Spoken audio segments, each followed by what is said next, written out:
अमरावती नाम गोटे राज्य थिला। से राज्य रे शासन करुथिले राजा चंद्रशेखर। से थिले खूब साहसी। तांको शासन रे समस्ते खुशी रे रहुथिले। से राजांकर 4 जण पुओ थिले। प्रथम पुत्रर ना प्रेमानंद, जी बहुत शांत थिले। द्वितीय जनकर ना सुखानंद, जी बहुत अलसुआ। तृतीय जनकर ना अरविंद, जी केवल निज पेट कथा खाली भावे। आउ सबुठु सान पुअर ना आदिकंद, जी बहुत बुद्धिया थिला।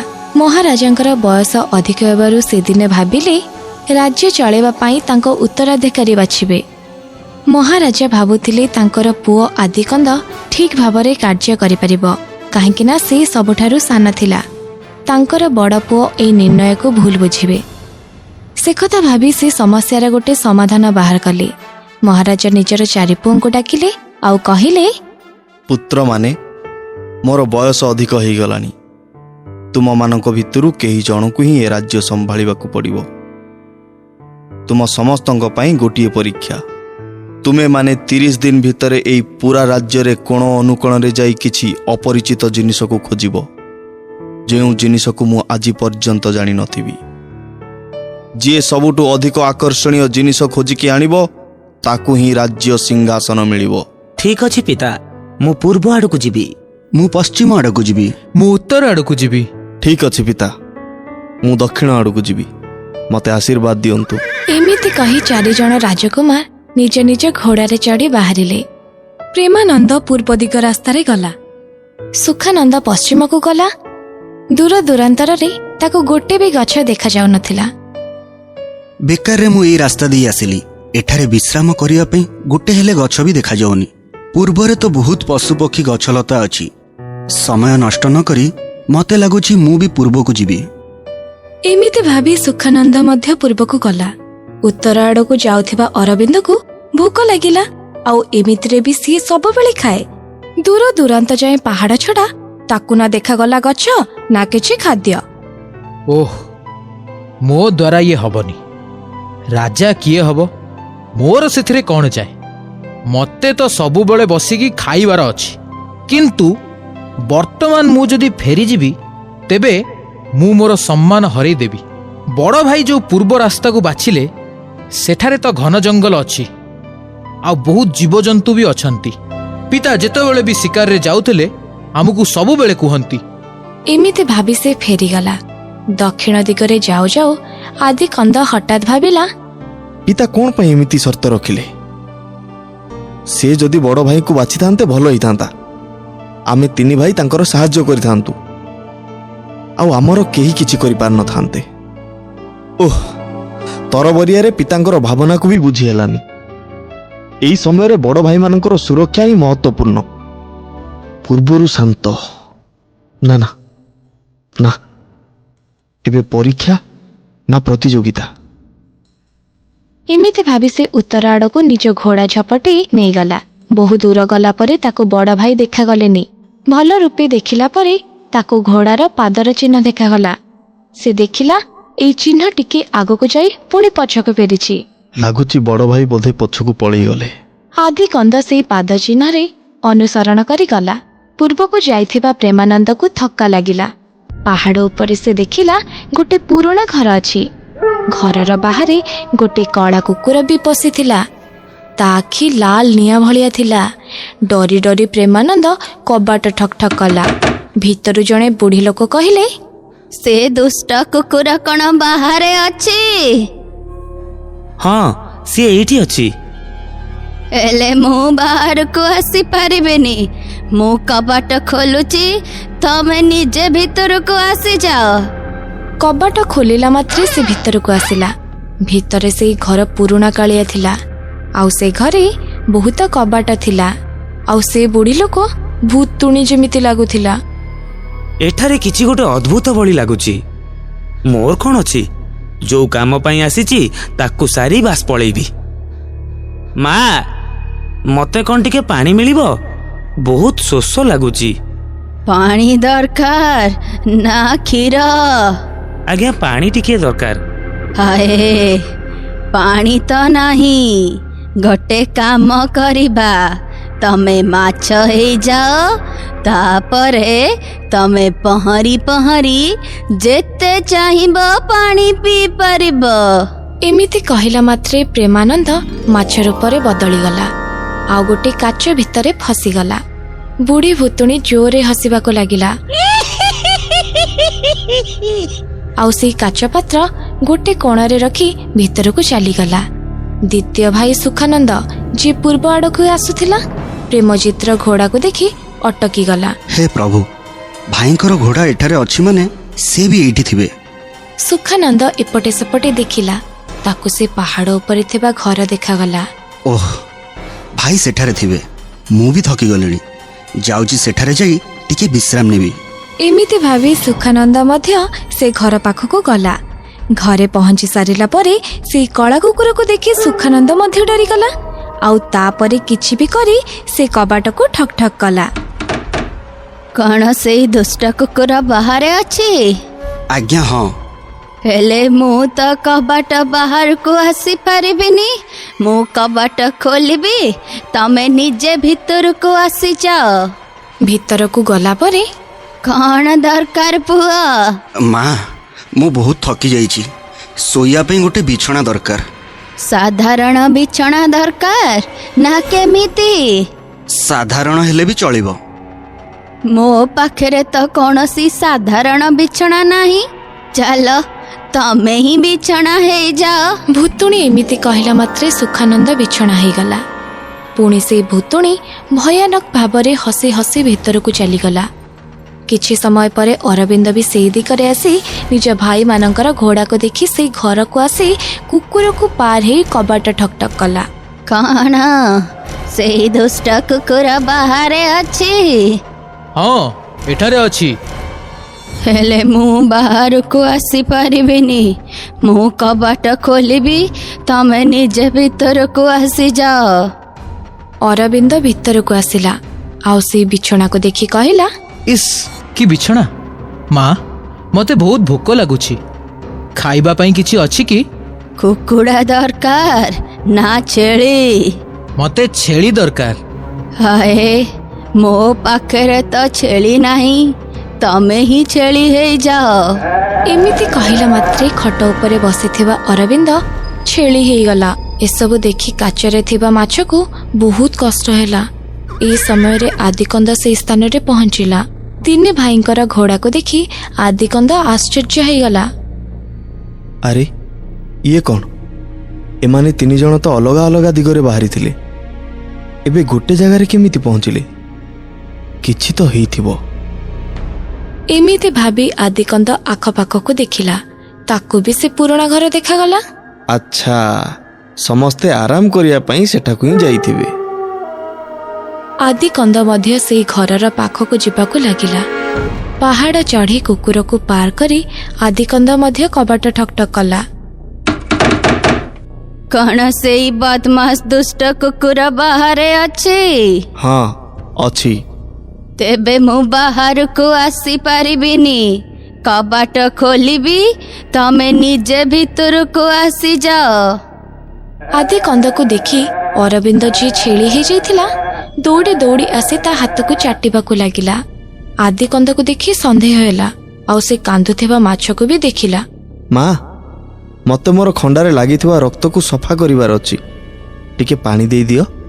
ଏଥିରେ ରକ୍ତ କେମିତି ଆସିଲା ପୁଅ? ବାହାରେ କିଏ ପାଗଳ କୁକୁର ବସିଥିଲା। ମୁଁ ଭିତରକୁ ଆସିବାକୁ ଚାହିଁଲି ଯେତେବେଳେ ସେ ଭୋକିଲା। ମୋତେ ରାଗ ଲାଗିଲା ଆଉ ସେ କୁକୁରକୁ ମୁଁ ମୋ ଖଣ୍ଡାରେ ମାରିଦେଲି। ସତରେ ତମେ ବହୁତ ଭଲ କାମ କଲ। ମତେ ସ୍ୱାଧୀନତା ମିଳିଗଲା। ଏମିତି କହି ବୁଢ଼ୀ ଭୁତୁଣୀ ଘରୁ ବାହାରକୁ ଆସିଗଲା। ବାହାରେ ସେଇ କଳା କୁକୁରର ଉଗ୍ର ଦୃଷ୍ଟି ଭୁତୁଣୀ ଉପରେ ପଡ଼ିଲା ମାତ୍ରେ ସେ ଜଳି ଅଙ୍ଗାର ହେଇଗଲା। କୁକୁର ବି ସେଇ ସମୟରେ ଋଷି ରୂପରେ ବଦଳିଗଲେ। ସବୁ ରାଜକୁମାର ଭୁତୁଣୀ ନାଶ ହେଲା ମାତ୍ରେ ନିଜ ନିଜ ଅସଲ ରୂପକୁ ଆସିଗଲେ। ଏଇ ଭୁତୁଣୀ ବହୁ ଶାନ୍ତ ଲୋକଙ୍କର ଜୀବନ ନେଇଛି। ମୁଁ ବି ଦିନେ ତାର ଅଭିଶାପରେ ଫସି ଯାଇଥିଲି। ସେ ମୋତେ କୁକୁର ବନେଇ ଦେଇଥିଲା। ତାପରେ ଯେତେବେଳେ ମୋ ଗୁରୁ ଶ୍ରୀ ଅଗ୍ନି ମହର୍ଷି ଏକଥା ଜାଣିବାକୁ ପାଇଲେ, ତାପରେ ସେ ଏଇ ଭୁତୁଣୀକୁ ଏଇ ଘରେ ବନ୍ଦୀ କରିଦେଲେ ଆଉ ଅଭିଶାପ ଦେଲେ ଯେ ମୋ ନଜର ତା ଉପରେ ପଡ଼ିଲା ମାତ୍ରେ ସେ ନାଶ ହୋଇଯିବ। ମୁଁ ଭିତରକୁ ଯାଇପାରିବି, ଆଉ ସେ ମଧ୍ୟ ବାହାରକୁ ଆସିପାରେ ନା। ବହୁତ ବର୍ଷ ହେଲାଣି ମୁଁ ତାକୁ ଅପେକ୍ଷା କରିଥିଲି। କେବଳ ଆଦିକନ୍ଦ ସାହସ ଦେଖେଇ ମୋ ପାଖକୁ ଏଇ ଘରର ରାଜ ଜାଣିବା ପାଇଁ ଆସିଲା। ସବୁ କିଛି କହିସାରିଲା ପରେ ସେ ନ ଡରି ସେ ଘର ଭିତରକୁ ଗଲା। କୌଣସି ବି ପରିସ୍ଥିତିରେ ନିଜ ଭାଇମାନଙ୍କୁ ବଞ୍ଚେଇବା ପାଇଁ ନିଜ ବୁଦ୍ଧି ଖଟେଇଲା। ଭୁତୁଣୀକୁ ନାଶ କଲା, ଆଉ ଆମ ସମସ୍ତଙ୍କୁ ମୁକ୍ତ କଲା। ମୁଁ କେବେ ବି ଏମିତି ଲାଲ ଅଗ୍ନି ବାହାରୁଥିବା କୁକୁର ଦେଖିନି, ଯିଏ ଗୋଟିଏ ଜାଗାରେ ବସି ରହିଥାଏ। ଏଥିରୁ ମୋତେ ସନ୍ଦେହ ଲାଗିଲା, ଯାହା ପାଇଁ ମୁଁ ଆପଣଙ୍କ ସାଥିରେ କଥା ହେଲି। ଆପଣଙ୍କ କଥାରେ ବିଶ୍ୱାସ କରି ମୁଁ ଭିତରକୁ ଗଲି। ନିଜେ ସବୁ କଥା ଜାଣିସାରିବା ପରେ ମୁଁ ଭୁତୁଣୀ ସହିତ ଗୋଟିଏ ଚତୁରତାର ଖେଳ ଖେଳି ତାକୁ ବାହାରକୁ ବାହାର କରିବା ପାଇଁ ଚେଷ୍ଟା କଲି। ଏମିତି କହି ଚାରି ଭାଇ ଋଷିଙ୍କଠାରୁ ବିଦାୟ ନେଇ ରାଜ୍ୟକୁ ବାହାରିଲେ। ପହଞ୍ଚି ସାରିଲା ପରେ ମହାରାଜା ପଚାରିଲେ, ତାହେଲେ କୁହ, କ'ଣ ସବୁ ଚମତ୍କାର ଜିନିଷ ଦେଖିଲ? ମଣିଷ ହିଁ ମୁଁ ନିଜକୁ ମାଛ ହବାର ଦେଖିଲି। ଗୋଟେ ଭାଇକୁ ଛେଳିରେ ଆଉ ଗୋଟେ ଭାଇକୁ ବିଛଣା ରୂପରେ ଦେଖିଲି। ଖାଲି ଛୋଟ ଭାଇ ପାଇଁ ଆମେ ଆମର ମୂଳ ରୂପକୁ ଆସିଗଲୁ। ହଁ, ଯେତେବେଳେ ମୁଁ ବିଛଣା ରୂପରେ ଥିଲି, ଛୋଟ ଭାଇ ମୋ ଉପରେ ବସି ପଡ଼ିଲା। ମୋ ଅଣ୍ଟା ତ ଭାଙ୍ଗିଗଲା ଆଉ। କ୍ଷମା କରିଦିଅ ଭାଇ, ମୋତେ କ'ଣ ଜଣାଥିଲା ତୁମେ ହିଁ ସେଇ ବିଛଣା ଥିଲ ବୋଲି। ମୁଁ ଗୋଟେ କହିପାରୁଥିବା କୁକୁରକୁ ଦେଖିଲି, ଯିଏ ଋଷି ହେଇଗଲେ। ଯୋଉ ଭୁତୁଣୀ ମୋ ଭାଇମାନଙ୍କୁ ମାଛ ଛେଳି ବିଛଣା ବନେଇ ଦେଇଥିଲା, ତାକୁ ମୁଁ ନାଶ ହେବାର ଦେଖିଲି। ଆଉ ସବୁଠୁ ଆଶ୍ଚର୍ଯ୍ୟ କଥା ହେଲା, ମୋ ଭାଇ ଛେଳି ରୂପରେ ଆସି ମୋ ହାତକୁ ଚାଟିଲା। ଆଦିକନ୍ଦଠାରୁ ସବୁ କଥା ଶୁଣି ସାରିଲା ପରେ ମହାରାଜା ପ୍ରଥମ ପୁତ୍ର ପ୍ରେମାନନ୍ଦକୁ ରାଜା କରିବା ପାଇଁ ଘୋଷଣା କଲେ। କାରଣ ସେ ବୁଝି ସାରିଥିଲେ ପ୍ରେମାନନ୍ଦ ରାଜା ହେଲେ ଅନ୍ୟ ଭାଇମାନେ ତାଙ୍କୁ ବିରୋଧ ନ କରି ସାହାଯ୍ୟ କରିବେ। ପ୍ରେମାନନ୍ଦ ରାଜା ହେଲା ପରେ ପ୍ରଜାମାନଙ୍କୁ ସୁଖରେ ପାଳିଲେ। ଶିବପୁର ଗାଁରେ ମାଧବ ନାମରେ ଜଣେ ବ୍ରାହ୍ମଣ ରହୁଥିଲେ। ତାଙ୍କ ସହିତ ରହୁଥିଲେ ତାଙ୍କ ସ୍ତ୍ରୀ ଆଉ ତାଙ୍କର ଗୋଟେ ଛୋଟ ଝିଅ। ମାଧବ ଗାଁକୁ ଗାଁ ବୁଲି ଭିକ୍ଷା କରୁଥିଲେ, ଆଉ ଭିକ୍ଷାରୁ ଯାହା ମିଳୁଥିଲା ତାକୁ ସ୍ତ୍ରୀ ଆଉ ଝିଅ ସହ ମିଶି ଭୋଜନ କରୁଥିଲେ। ଦିନେ ମାଧବଙ୍କର ଦେହ ବହୁତ ଖରାପ ହେଲା। ସେ ଭିକ୍ଷା କରିବାକୁ ବାହାରକୁ ଯାଇପାରିଲେନି। ସେଥିପାଇଁ ତାଙ୍କ ସ୍ତ୍ରୀ ଆଉ ଝିଅ ଖାଇବାକୁ କିଛି ପାଇଲେନି। ଏମିତି ସମୟ ଆସିଲା, ମାଧବ ଆରପାରିକୁ ଚାଲିଗଲେ। ବିଧବା ସ୍ତ୍ରୀ ଆଉ ଝିଅ ବଡ଼ ଦୁଃଖରେ ଜୀବନ କାଟିଲେ। ମା, ଏବେ ଆମେ କେମିତି ବଞ୍ଚିବା? ବାପା ଚାଲିଗଲା ପରେ ଭଲରେ ଗଣ୍ଡାଏ ଖାଇବାକୁ ବି ମିଳୁନି। ଧୈର୍ଯ୍ୟ ଧର ମା, ବ୍ୟସ୍ତ ହୋନା, ଭଗବାନ ଆମକୁ ସାହାଯ୍ୟ କରିବେ। ଠିକ୍ ଏତିକି ବେଳେ ସେଠି ଆସି ଗାଁର କୁସୁମ ମାଉସୀ ଆଉ ଜଣେ ଦି ଜଣ ଭଦ୍ରଲୋକ ପହଞ୍ଚିଲେ। ଆଲୋ ମା, ତୁ ଜମା ବ୍ୟସ୍ତ ହୋନା। ତୋ ବାପ ନଥିଲେ କ'ଣ ହେଲା? ଆମେ ବା ସମସ୍ତେ ଗାଁ ଲୋକ ଅଛୁ। ଆମେ ତମ ଭଲ ମନ୍ଦ ସୁଖ ଦୁଃଖରେ ଠିଆ ହବୁ। ହଁ, ଏଣିକି ତମେ ମାନେ ହିଁ ଭରସା। ତମେ ମାନେ ସାହାଯ୍ୟ ସହଯୋଗ କଲେ ମୋ ପରିବାର ଆଗକୁ ବଢିବ। ଆମେ ଦି ଓଳି ଦି ମୁଠା ଖାଇବାକୁ ପାଇବୁ। ଗାଁ ଲୋକଙ୍କଠୁ ଏତିକି ପ୍ରତିଶ୍ରୁତି ପାଇବା ପରେ ମାଧବଙ୍କ ବିଧବା ସ୍ତ୍ରୀ ମନେ ମନେ ଖୁସି ହେଲେ। ଆଜି ଯଦି କାହା ଘରୁ ତରକାରୀ ଆସିଲାଣି, କାଲି କାହା ଘରୁ ଶାଗ, ଆଜି ଯଦି କିଏ ଲୁଗା ଆଣି ଦେଲାଣି ତ କିଏ ଝିଅ ପାଇଁ ଜାମାପଟା। ଏମିତି ଖୁସିରେ କଟିଗଲା କିଛି ଦିନ। ସେପଟେ ମରିଯାଇଥିବା ମାଧବ ବ୍ରାହ୍ମଣ ଗୋଟିଏ ସୁନା ପରଥିବା ହଂସ ରୂପରେ ଜନ୍ମ ନେଇଥିଲା। ତାର ସବୁ ପୂର୍ବ ଜନ୍ମ କଥା ମନେ ପଡ଼ିଗଲା। ମୋର ମୋ ପୂର୍ବ ଜନ୍ମର ସବୁ କଥା ମନେ ଅଛି। ମୋ ସ୍ତ୍ରୀ ଆଉ ଝିଅ ଶିବପୁର ଗାଁରେ ଅଛନ୍ତି। ମୁଁ ଆଜି ସେମାନଙ୍କ ପାଖକୁ ଯିବି। ହଂସ ରୂପୀ ମାଧବ ଶିବପୁର ଗାଁରେ ଆସି ପହଞ୍ଚିଲା। ସେ ତା ଘର ବି ଚିହ୍ନି ପାରିଲା। ଘର ପାଖକୁ ଯାଇ ତା ସ୍ତ୍ରୀକୁ ଡାକିଲା। ହଇଏ, ଶୁଣୁଛ? କୁଆଡେ ଗଲ? ଶୁଣୁଛ? ଏକଥା ମାଧବର ସ୍ତ୍ରୀର କାନରେ ପଡ଼ିବା ମାତ୍ରେ ସେ ଖୋଜିବାକୁ ଲାଗିଲା ଯେ କିଏ ତାକୁ ଡାକୁଛି। କିଏ କିଏ ମତେ ଡାକୁଛ? ଆଲୋ, ଆଲୋ ମୁଁ ଡାକୁଛି ତୋ ସ୍ୱାମୀ ମାଧବ। ହେଲେ ତମେ ତ ମୁଁ ତ ଦୁଃଖ ଯାହା ଜାଣିଛି, ମୁଁ ମରିଗଲା ପରେ ନା ତୁ ନା ମୋ ଝିଅ କେହି ଭଲରେ ନାହ, ବହୁତ ଦୁଃଖ କଷ୍ଟରେ ବଞ୍ଚୁଛ। ହେଲେ ହେଲେ ଏବେ ତମର ଆଉ ଦୁଃଖ ରହିବନି। କେମିତି? ମୋ ଦେହରେ ଲାଗିଥିବା ଏ ସୁନାପର ମୁଁ ସବୁଦିନ ତମମାନଙ୍କୁ ଗୋଟାଏ ଲେଖାଁ ଦେବି। ତମେ ବଜାରରେ ୟାକୁ ବିକି ବହୁତ ଖୁସିରେ ରହିବ। ହଂସ ରୂପୀ ମାଧବ ସେଦିନ ଗୋଟେ ସୁନା ପର ପକେଇ ଦେଇ ଗଲା। ତାକୁ ନେଇ ତା ସ୍ତ୍ରୀ ବଜାରରେ ବିକିଲା ଆଉ ଘର ପାଇଁ ଜିନିଷ କିଣିଲା। ଏମିତି ହଂସ ରୂପୀ ମାଧବ ସବୁଦିନେ ଆସୁଥାଏ ଆଉ ଗୋଟିଏ ଲେଖାଏଁ ସୁନା ପର ପକେଇ ଦେଇ ଯାଉଥାଏ।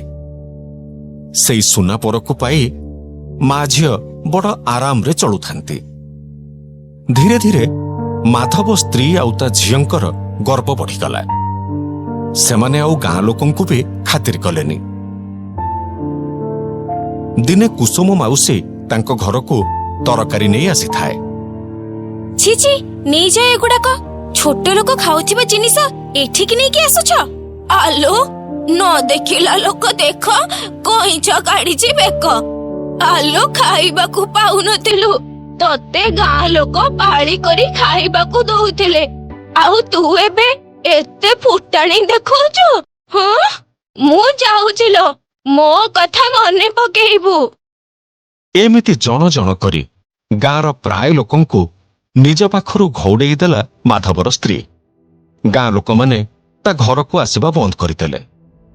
ହଂସରୂପୀ ମାଧବର ମଝିରେ କିଛି ଦିନ ଗାଁକୁ ଆସିବା ବନ୍ଦ ହେଇଗଲା। ଦିନେ ମାଧବ ସ୍ତ୍ରୀ ରାତିରେ ଶୋଇବା ବେଳେ ଗୋଟିଏ କଥା ପାଞ୍ଚିଲା। ସେ ମୋ ସ୍ୱାମୀ ହେଲେ କଣ ହେଲା? ସେ କଣ ଆଉ କେବେ ମଣିଷ ହେଇପାରିବେ? ଏଇଥରକ ଆସିଲେ ତାଙ୍କ ଦେହରେ ଯେତେ ପର ଅଛି ସବୁ କାଢି ନେବି। ଆମେ ମା ଝିଅ 2 ଜଣ ଆରାମରେ ରହିବୁ, ତାଙ୍କୁ ଆଉ ଅପେକ୍ଷା କରିବାକୁ ପଡିବନି। ତା ପରଦିନ ମାଧବ ଆସି ପହଞ୍ଚିଲା ପରେ ତା ସ୍ତ୍ରୀ ତାକୁ ଧରି ନେଇ ତା ଦେହରୁ ସବୁତକ ପର ଉପାଡ଼ି ଦେଲା। ଛାଡ ଛାଡ, ମତେ ଛାଡ ଛାଡ। ଜମା ନୁହଁ, ତମଠାରୁ ପରଗୁଡା ମୁଁ ନେବି। ମାଧବ ରୂପେ ହଂସ ନିଜର ସବୁତକ ପର ଦେଇ କାନ୍ଦି କାନ୍ଦି ସେଠାରୁ ଚାଲିଗଲା। ତା ସ୍ତ୍ରୀ ତାପରେ ସେ ପରଗୁଡାକୁ ଦେଖିଲା ବେଳକୁ ସେସବୁ ସୁନାର ନୁହେଁ, ସାଧାରଣ ପର ଥିଲା। ହେ ଭଗବାନ, ଏଇଥିପାଇଁ ସେ ମତେ ମନା କରୁଥିଲେ ଯେ ସବୁତକ ପର ନେଇନି। ମୁଁ ଚାଣ୍ଡାଳୁଣୀ କଣ କଲି? ହେ ଭଗବାନ। ମାଧବ ସ୍ତ୍ରୀ ପାଖରେ ଯେହେତୁ ଆଉ ସୁନା ପର ନଥିଲା, ତାର ଫୁଟାଣି ଆସ୍ତେ ଆସ୍ତେ କମିଗଲା। ଧୀରେ ଧୀରେ ଆଗ ଭଳି ମା ଝିଅ ଗରିବ ହେଇଗଲେ ଆଉ ଦୁହେଁ ଅନୁତାପ କରିବା ଆରମ୍ଭ କଲେ। ତେଣୁ ସବୁ ଜିନିଷ ମିଳିବାର ଗୋଟେ ଉପଯୁକ୍ତ ସମୟ ଥାଏ। ସମୟ ପୂର୍ବରୁ ଯଦି ସେ ଜିନିଷ ମିଳିଯାଏ, ତେବେ ଲୋକମାନେ ତାର ମହତ୍ତ୍ୱକୁ ବୁଝିପାରନ୍ତିନି।